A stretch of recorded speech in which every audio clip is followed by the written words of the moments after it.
Bonjour, dans cette vidéo nous allons voir comment crypter un mot de passe. Alors les raisons pour lesquelles on voudra crypter un mot de passe sont nombreuses.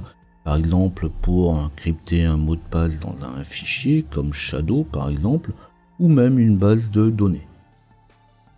Donc là pour ça on va utiliser la commande OpenSSL passwd suivi du mot de passe.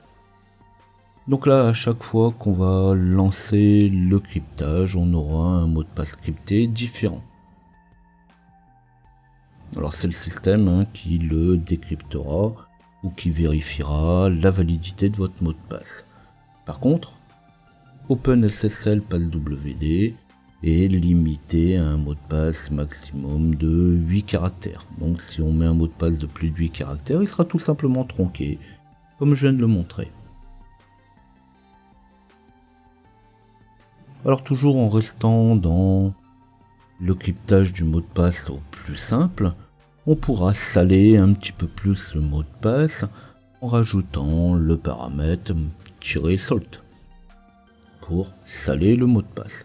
Donc là on pourra lui passer 2 caractères supplémentaires au cryptage. Par contre, on va voir que si je essaye de crypter plusieurs fois le mot de passe, on aura toujours le même résultat.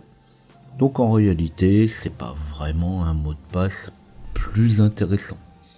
En plus, le salt ne peut être agrémenté que de 2 caractères. Une troisième solution, nettement plus intéressante, va être de crypter le mot de passe en MD5. Donc pour pouvoir crypter un mot de passe en MD5, il suffira de rajouter le paramètre -1, ce qui va donner OpenSSL espace passwd espace -1 suivi de mon mot de passe derrière. Et là il n'y a plus de souci, le mot de passe peut avoir la longueur que vous voulez. Encore une fois, à chaque fois que je vais utiliser la commande, le mot de passe aura été crypté de manière différente. Et aussi, puisque de toute façon ça fait partie des paramètres qui peuvent être passés à OpenSSL, on pourra aussi saler le mot de passe. Cette fois, on pourra mettre jusqu'à 8 caractères de salt.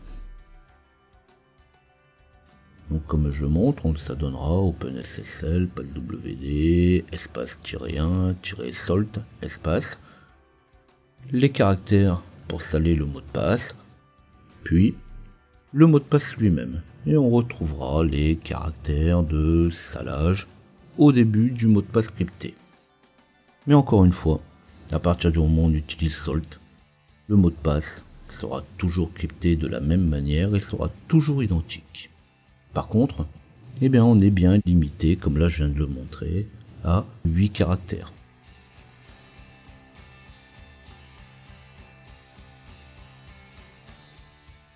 Donc cette fois je vais pouvoir appliquer le cryptage de mon mot de passe. Donc je vais relancer la commande OpenSSL espace passwd espace -1 suivi de mon mot de passe et je vais copier mon mot de passe.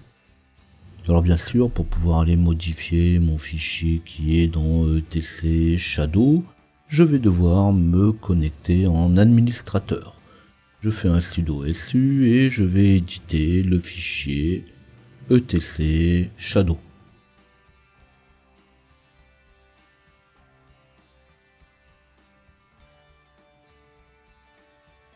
Dans etc shadow, je vais sélectionner le mot de passe que je veux remplacer. Donc je vais aller remplacer celui de route. Je remplace tout ce qui est entre les 2 fois 2 points. Puis je vais coller mon mot de passe crypté. J'enregistre.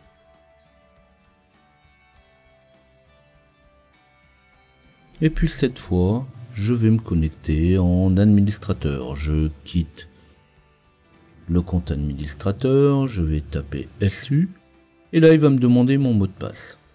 Quand il va me demander mon mot de passe, je vais taper le mot de passe que je viens de crypter. Et là on peut bien vérifier qu'effectivement il a bien pris en compte mon mot de passe.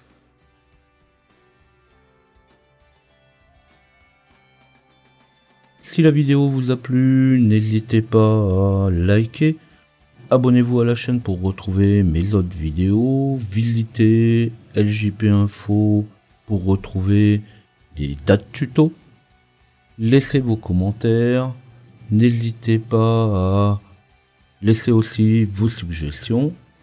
Et on se dit à bientôt.